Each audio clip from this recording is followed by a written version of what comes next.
Hey everybody, Rorree here with the Goddess Isis Coven. All right, so today we are having story time. This is part 24, I believe. And right now we are talking about different ways to release stress, anxiety, struggle, things of that nature so we can keep our vibrations high.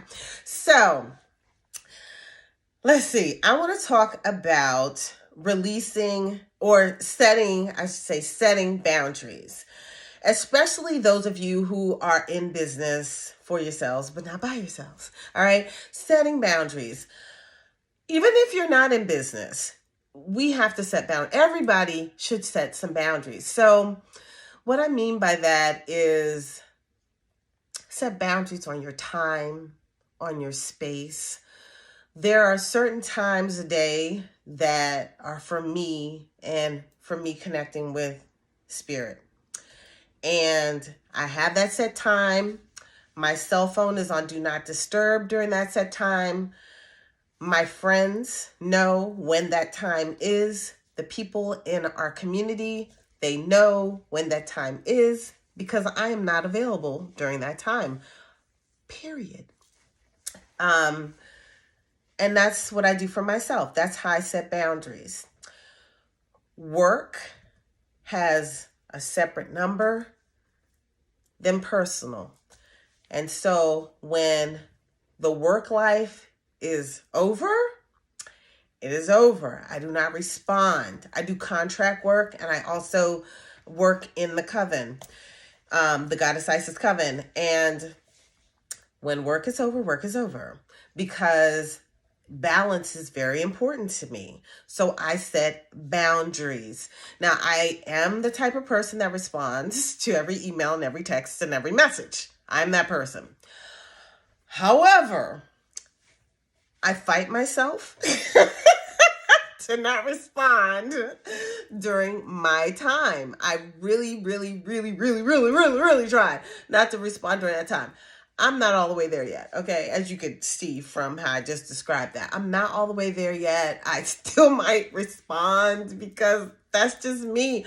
But I really try not to because my time is my time. Now, I used to be worse at responding. I used to just respond every 2 seconds. Like, it was insane. And the problem with doing that is you become fragmented.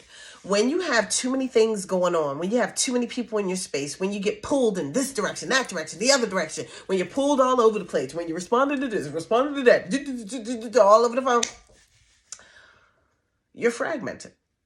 And then you wonder why you can't get anything done or get it done well, or get things done without a bunch of stress and drama. You wonder why you feel like chaotic, like, oh my God, I need a healing, I had someone tell me the other day they wanted to go to one of those rooms where you beat things and you get all your aggression out or whatever. And then she said, do you want to go with me? And I was like, no, I don't need that because I don't keep all that stuff inside of me. But if you maintain your boundaries, then you have less of all of that within you. So definitely, that's another thing that you can do too, to just release the stress and the drama. What other ways do I keep my boundaries? People that annoy me don't get to be in my space. They just don't. I will shut it down really quickly.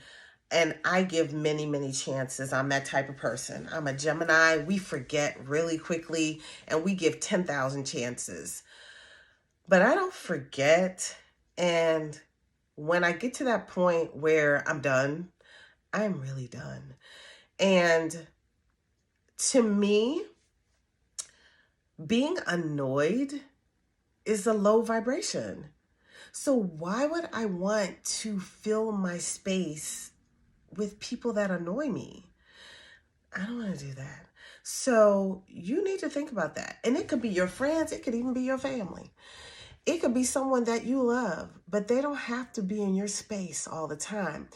So you may want to just set some boundaries. There are certain times when I could deal with this person.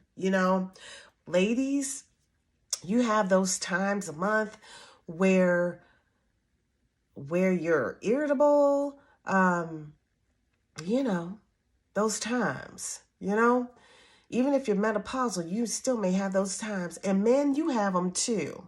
Because I have dated enough men to know that y'all be having y'all's times too. I know y'all don't have a menses, but y'all have something. So if you know that it's one of those times and you know that someone is a nerve plucker in your eyes, then maybe not be around that person during those times, because you may not have, that many nerves left during those times. So anyway, that's another thing that you can do. Be mindful of your associations. Music.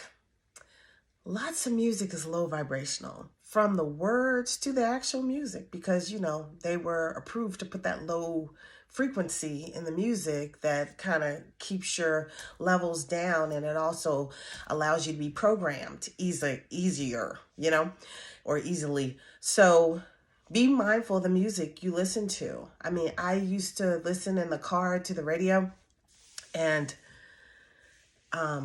this one song was Thank God I Made It, and he was talking about making it into the Garden of Evil and stuff like that. And I was like, what the hell is this that I'm listening to? Because I had never really paid attention to the lyrics. I'm just bopping to the song because, they're going to make the music real catchy for you and then hit you with some demon time for real, So, and a certain artist, like there's this one girl, I call her the devil girl. And I'm not even going to say her name because a lot of people like her. But her music sound is so low. The vibration, her voice, her tone, everything is so low. And the lyrics are low and depressing. And I'm like, please get it off my radio. So be mindful of the lyrics you're singing. I used to listen to this one artist, and she was talking about eating somebody's heart. And I'm singing the lyrics, and then one day I realized that I'm talking about eating somebody's heart. What? So you got to be careful, because you are programming yourself with some low vibrational frequency crap. All right. So keep your boundaries up in all areas of your lives if you want to raise your frequency and if you want to release stress. All right. And I'm going to end on that note.